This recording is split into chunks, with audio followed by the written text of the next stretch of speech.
Hello dear student. Today we are going to discuss the cellular respiration.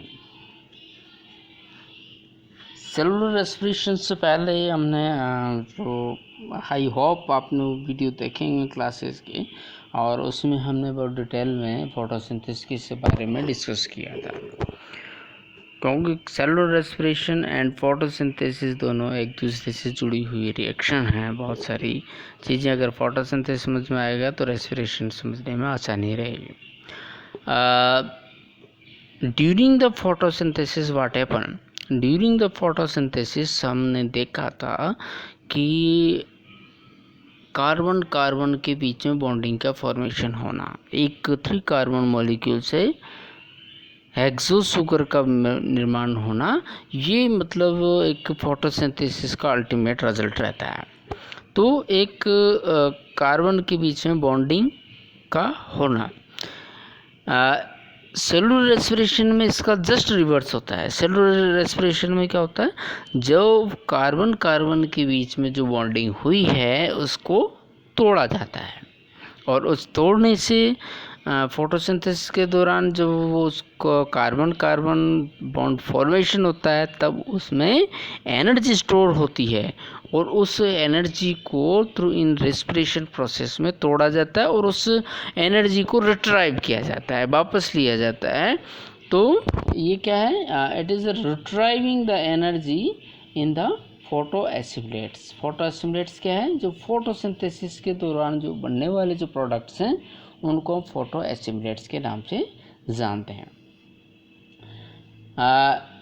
यहाँ पे आपको ये समझना पड़ेगा, we are discussing about the cellular respiration not respiration, क्योंकि जब रेस्पिरेशन की बात आती है आप श्वसन की बात करते हैं तो श्वसन ये एक अलग चीज़ हो जाती है। जैसे अगर हम एनिमल्स की बात करते हैं तो वहाँ पर एक लंग्स वगैरह स्पेशल टिश्यूज़ पाए जाते हैं, लेकिन जब बात सेलुलर रेस्पिरेशन की होती है, क्योंकि ईच एंड एवरी सेल्स और each and every living cells respire, ये प्रत्येक जो लिविंग सेल्स है वो रेस्पिरेशन करती है।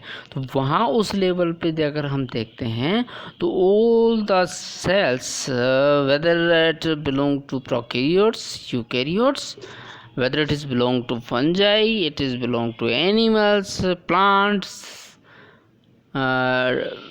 whatever it is, जो भी ऑर्गेनिज्म हैं, जो भी आपके दिमाग में जितने भी जीव दिमाग में आ रहे हैं आपके, तो वो सारे रेस्पिरेशन करते हैं। इसलिए रेस्पिरेशन एक बहुत ही इम्पोर्टेंट भी है और एक यूनिवर्सल रिएक्शन है। अगर हम ये बात करते हैं कि what is the main characteristic of a living organism, तो उसमें हम डेफिनेटली कह सकते हैं रेस्पिरेशन विल टेक प्लेस।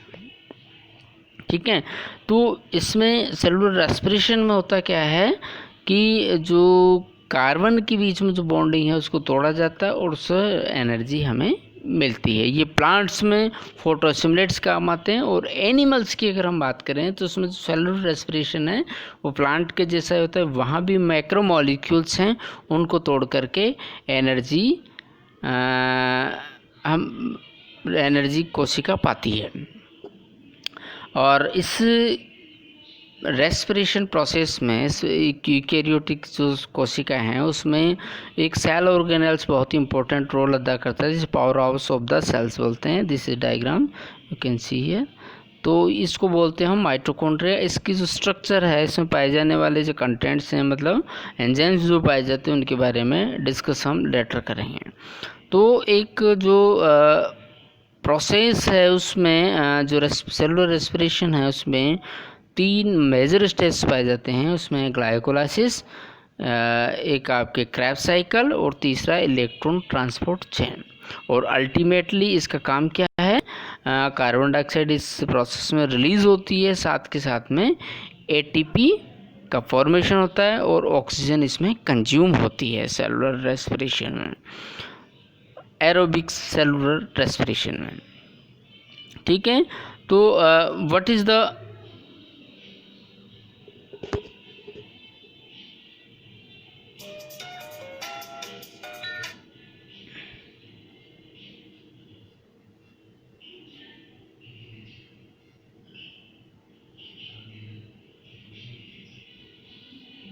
तो what's the definition of cellular respiration?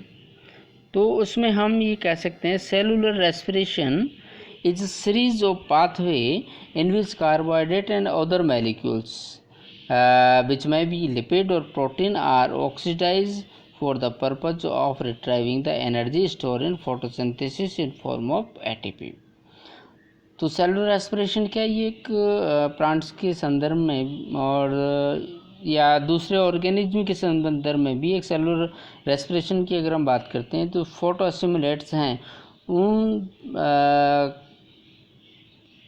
उनके दौरान जो बनने वाले फोटो एसिमुलेट्स हैं कार्बोहाइड्रेट लिपिड प्रोटीन्स, उन से जो तोड़ करके जो एनर्जी हमें मिलती है स्टोर्ड फूड है उसको energy in the form of ATP मिलती है, वो उसी को हम सेलुलर रेस्पिरेशन कहते हैं। The energy release during respiration are used by cells for many metabolic process. अब यहाँ पे एक सेल्स की अगर आप स्ट्रक्चर देखते हैं, एक लिविंग सेल्स के अगर स्ट्रक्चर देखते हैं तो the cells is doing so many function at a time, क्योंकि सेल्स की जो स्ट्रक्चर है उसके अंदर जो कॉम्प्लेक्सिटी है, उसके जो काम करने की जो प्रोसेस है वो बहुत ही कॉम्प्लेक्स है और बहुत फास्ट भी है, इसके साथ साथ बहुत फास्ट भी है। तो उस चीज़ को करने के लिए उन कोशिकाओं के डिफरेंट कार्य करने के लिए, जैसे कोशिका फॉरेन जो पार्टिकल्स आते हैं उनसे कैसे इंटरेक्ट करेगी, हार्मोन्स अगर आते हैं तो उनसे कैसे इंटरेक्ट करती है, कोशिका के अंदर कुछ मैन्युफैक्चर हो रहा है उसको एक कोशिका से दूसरी कोशिका में पहुंचाना, मतलब सेल टू सेल इंटरेक्शन उसके कैसे करना है ये करना है। इसके अलावा किसी मॉलिक्यूल्स को तोड़ना है, किसी को जोड़ना है, बहुत सारे लाखों बॉन्ड्स विद इन सेकेंड्स टूटते हैं, जुड़ते हैं, डीएनए का फॉर्मेशन होता है, आरएनए फॉर्मेशन होता है, बहुत सारे प्रोटीन्स का फॉर्मेशन होता है, बहुत सारे जो प्रोटीन्स बनते हैं उनकी शॉर्टिंग होती है, उनकी टैगिंग होती है, उनको बहुत सारे प्रोटीन्स को आपस में जोड़ा जाता है, कईयों को तोड़ा जाता है। तो there are several activities happening within a second in a cell.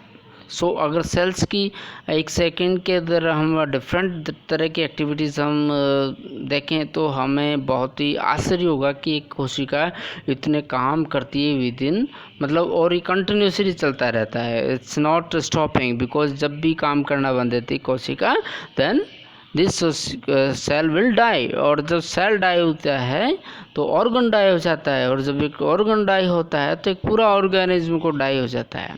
तो in that case the cells whatever doing its dependent on the activity of respiration, because कोशिका को इतने सारे जो काम हैं करने के लिए एनर्जी की ज़रूरत होती है, और वो ज़रूरत रहती है उसके एटीपी के फॉर्म में, उसको वो काम में लेती है, और ये एटीपी उसे मिलती है थ्रू द रेस्पिरेशन। तो यहाँ पे हमें समझना पड़ेगा, क्योंकि cellular respiration is very important events और इसको हमें बहुत बारीकी से समझना पड़ेगा। इसके अलावा सेलुलर रेस्पिरेशन दूसरा जो पॉइंट है, cellular respiration is a catabolic pathway, it is not anabolic pathway. That means यहाँ पर जो मॉलिक्यूल्स हैं उसको डिग्रेड किया जा रहा है, उसको तोड़ा जा रहा है। एक जनरली क्वेश्चन स्टूडेंट्स के दिमाग में आता है, डू द प्लांट ब्रेथ, क्या जो प्लांट्स हैं वो ब्रीथिंग करते हैं? ब्रीथिंग में होता क्या है, ऑक्सीजन को अंदर लेना, कार्बन डाइऑक्साइड को बाहर निकालना, मतलब एक्सचेंज ऑफ द गैसेस। क्या जैसे एनिमल्स में होता है वैसे वैसे exchange of gases is happening in the plant? What is the answer? Answer is definitely yes. How it is happening in plant? In plant बहुत सारी चीज़ें होती है, और प्लांट्स भी एज ए लिविंग ऑर्गेनिज्म, इसलिए जो जीवित है, तो प्रत्येक जो जीवित सेल्स हैं उसको उसमें रेस्पिरेशन की प्रोसेस होती है। और स्पेशली अगर प्लांट्स की करें तो एरोबिक रेस्पिरेशन वहाँ पर होता है, और एरोबिक रेस्पिरेशन में ऑक्सीजन का लेना और कार्बन डाइऑक्साइड का निकालना, ये एक बहुत ही नॉर्मल प्रोसेस है जो प्लांट्स में भी अंदर होती है। प्लांट्स में गैसेस एक्सचेंज के लिए स्पेशल ऑर्गन नहीं पाए जाते हैं, लेकिन स्पेशलाइज्ड स्ट्रक्चर्स पाई जाती है, जैसे लीफ में पाए जाते हैं stomata. Through the stomata gaseous exchange take place in plants. इसके अलावा कोशिका के अंदर, चूँकि जो अगर हम लीफ की अगर हम बात करते हैं, जो ग्रीन पार्ट होता है और उसके अपर पार्ट होता है, तो वहाँ पर ग्रीनिश पार्ट, उसमें जो सेल्स हैं वो डायरेक्टली एनवायरनमेंट के संपर्क में होती है। उनके साथ साथ वहाँ पर रेस्पिरेशन के साथ साथ फोटोसिंथेसिस भी होता है। तो फोटोसिंथेसिस होने से क्या है, फोटोसिंथेसिस में ऑक्सीजन रिलीज होती है, रेस्पिरेशन में ऑक्सीजन काम आती है, तो वहाँ पर ऑक्सीजन की अवेलेबिलिटी का कोई ज़्यादा इश्यू नहीं होता है। वो अपनी पूर्ति कर लेते हैं। वहाँ पे एक्सेस जो कार्बन डाइऑक्साइड बनती है उसको रिलीज़ कर दिया जाता है, या वहाँ कार्बन डाइऑक्साइड भी काम आती है। कार्बन डाइऑक्साइड किस में काम आती है, फोटोसिंथेसिस प्रोसेस में काम आती है। तो प्लांट्स में ये ज़्यादा समस्या वाली बात नहीं। इसके अलावा जो प्लांट्स के जो स्टेम रीजन है, स्टेम रीजन में अगर आप ध्यान से देखेंगे तो बीच का जो पार्ट है, जैसे वुड थिकी बहुत बड़ा स्टेम है, तो उसके बीच का जो पार्ट है जिसे आप वुड कहते हैं, वुड इज क्या है, वुड दूसरा सेकेंडरी जाइलम। तो सेकेंडरी जाइलम जो है वो डेड टिश्यूज़ होता है, उसमें किसी तरह की लिविंग एक्टिविटीज़ नहीं होती है। लिविंग एक्टिविटीज़ नहीं होंगी, दैट मीन रेस्पिरेशन वहाँ पे नहीं होगा उन कोशिकाओं के बीच में। और उसके बाहर जो सेकेंडरी कॉर्टेक्स होता है उसमें कोशिकाएं जो होती है वहाँ पर लिविंग सेल्स होती है, और उन लिविंग सेल्स क्या है कि एनवायरनमेंट के बहुत ज़्यादा क्लोज होती है। इसके अलावा इसमें सेकेंडरी जो कॉर्टेक्स में, उसमें आपने नाम सुना होगा लेंटिसेल्स, बात छिद्र लेंटिसेल्स पाए जाते हैं। उन लेंटिसेल्स के थ्रू भी गैसेस एक्सचेंज होता रहता है प्लांट्स में।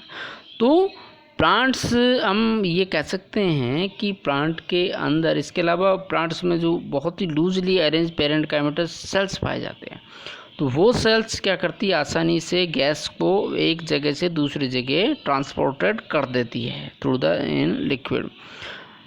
तो यहाँ पे हम ये कह सकते हैं कि प्लांट्स में भी गैसेस एक्सचेंज टेक प्लेस होता है। और ये अगर हम रेस्पिरेशन की बात करें तो ये एरोबिक भी हो सकता है और एनारोबिक भी हो सकता है। In case of higher plants it is definitely aerobic respiration होता है। और एरोबिक रेस्पिरेशन में सेल्स के साइटोप्लाज्म में ग्लाइकोलाइसिस होता है और माइटोकॉन्ड्रिया में क्रेब्स साइकिल होता है। और वहाँ से जो बनने वाले जो रिड्यूसिंग एजेंट्स हैं NADH2, उनसे फिर FADH2 और NADH2, उनसे आगे जा कर के ATP का फॉर्मेशन होता है through the ETC electron transport chain, जो कि माइटोकॉन्ड्रिया की मेम्ब्रेन पर लोकेटेड रहती है। पूरे जो रेस्पिरेशन जो प्रोसेस है एरोबिक रेस्पिरेशन की हम बात करते हैं, तो यहाँ पर अगर हम एक ग्लूकोज मॉलिक्यूल्स की हम बात करते हैं, तो एक glucose molecules in presence of oxygen convert into carbon dioxide and water molecules and also releasing heat and energy. That's important. ठीक है, ये इक्वेशन बहुत सारी चीज़ों को हमें बता देता है। ठीक है, तो एक तो रेस्पिरेशन में कार्बन डाइऑक्साइड और जो लास्ट के प्रोडक्ट हैं वो क्या है, कार्बन डाइऑक्साइड और वाटर है, दोनों नॉन हार्मलेस प्रोडक्ट हैं। और इसी के साथ में कुछ एनर्जी रिलीज़ होती है इन फॉर्म ऑफ ATP, उसका सेल्स डिफरेंट काम में लेती है। ओके, नेक्स्ट क्लास में we will discuss more about what is the respiration and how it is taking place in plants.